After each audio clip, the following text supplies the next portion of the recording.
Welcome to Flat Earth Debate Live. I'm your host, Nathan Oakley, and if you are new to this channel, or you've not done so already, then be sure to subscribe, hit the bell notification icon, and join button if you'd like to become a Nathan Oakley 1980 channel member and keep up to date with the Flat Earth Debate. If you would like to support the channel, there is a super chat that runs alongside each of these shows while they are live, and there's also a PayPal, Patreon, and crypto link in the info box below the video.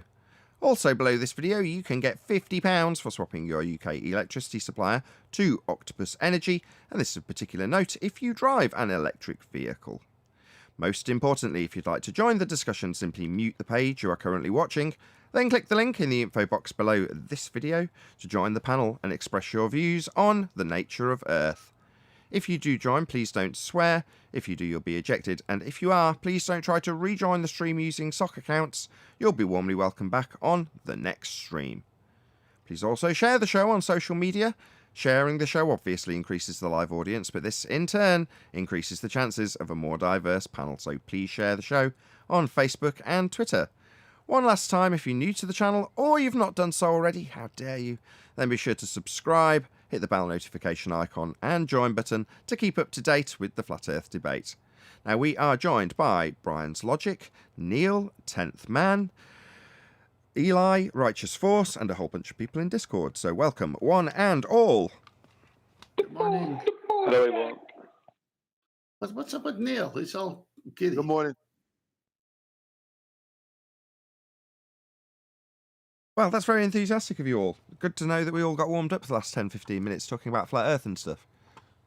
Let's try that again. Let's pretend we didn't just go live. So we are joined by... Did I mention Brian's Logic? Hey, Brian. Hey, Nathan. Yeah, you did mention me. Yeah, I said hello. How are things? Very well, very well. Good to have you. Good to have you all. And happy to be on. Oh, well, that's good to know. Sorry, Thank you. I'm a little flat today. A little flat. I'm always in a little flat. Why does Brian get a private hello?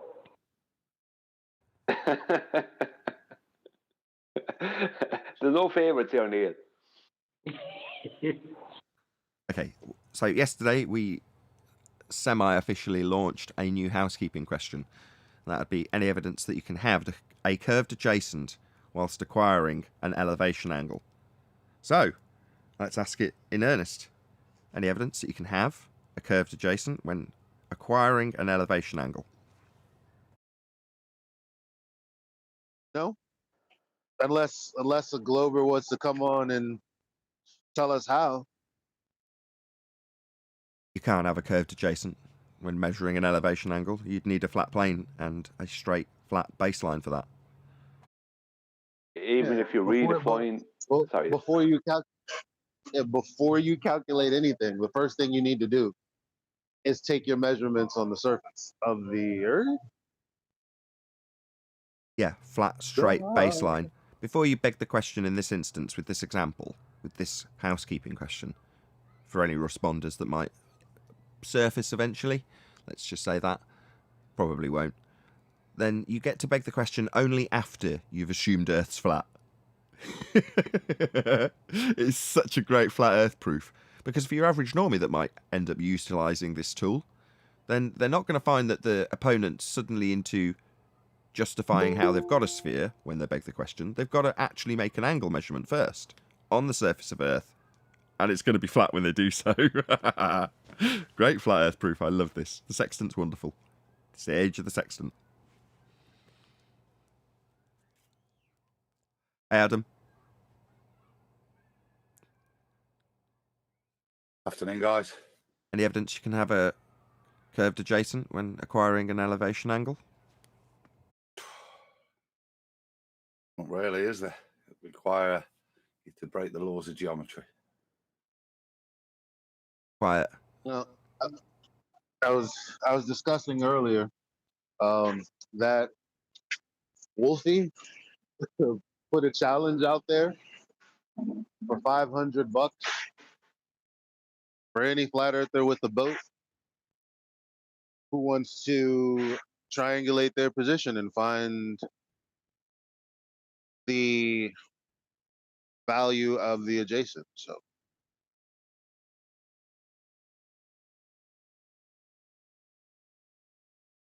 What? Exactly. That's what when I first said it, I'm like, show that you don't need a sphere Earth when you're calculating the value of the adjacent, which would be the straight flat line to the GP of the star. Well, that's a straight flat line to the GP of the star. What part of this isn't he getting? When in that process do you need a sphere? who knows? Who knows?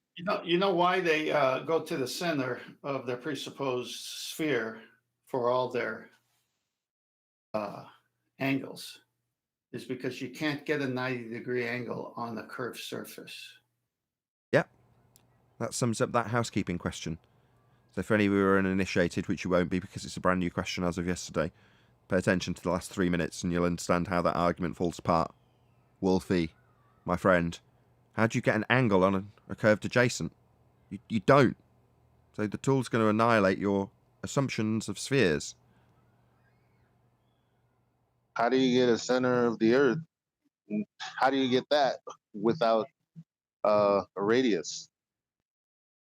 And how do you Black Swan utilise killed it that. when the angle you're measuring is measured on the surface? It's not measured at the centre of a presupposed spherical Earth after you beg the question and have got your angle from the flat surface that you're going to be needing to measure an angle. That's two straight lines. I don't know. This Wolfie nonsense seems dead on arrival to me. It doesn't even seem to make sense. How do you need a sphere? You don't. Just listen to any show from the last, 3 months? Is he kidding? You show me where we did issue a sphere.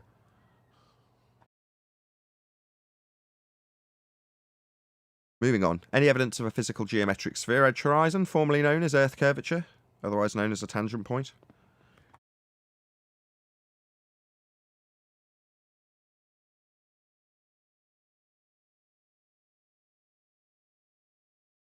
None. Any globe earthers in the Discord want to answer that?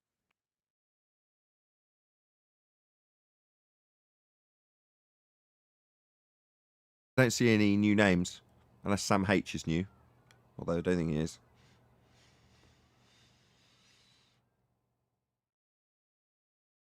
Just a no will do, and we'll move on. There's no evidence. No, I guess we're just patient. him. That's it. I need 4 of you to say no. No. No Earth curve. That's shocking. Any newbies watching? Wouldn't you be outraged if you were a globe-believing fundy? We're saying no evidence of Earth curve. None whatsoever. Well, 0. That would be the arc, right? But we don't see an arc. So, and 90-degree in the right angle triangle from the GP of a star can't work on an arc anyway. So, yeah, no Earth curve to be found. Any evidence Hello. of... Hey, Owen. Any evidence of axial rotation of the Earth-based variety? We don't expect to see Coriolis deviation. That's good to know. Welcome to non-rotational Earth. But could still be spinning in our minds. That's right. You can still be spinning in your mind, Darwin. However... My mind's spinning a bit, Owen. Huh? I just caught the end of your stream and you dressed, I don't know. Have you joined the clan or are you a druid or what's going off? I just saw a picture with you. Stick your camera on. Stick your camera on. Let's have a look at you. No, I don't have it on me right now. I already took it off. It's just my white cloak. I think I put it on before. Cloak? Did I hear cloak? Yes. With blue and gold ribbons on it. Hands up here who's got a cloak. It now. Anybody else got a cloak? There we go. It's about, That's a it's about- hoodie. That's just a hoodie. Come on. My Not cloak, really. my Look like you're cloak getting- is 7 minutes past 6. Looks like he's getting ready for boxing.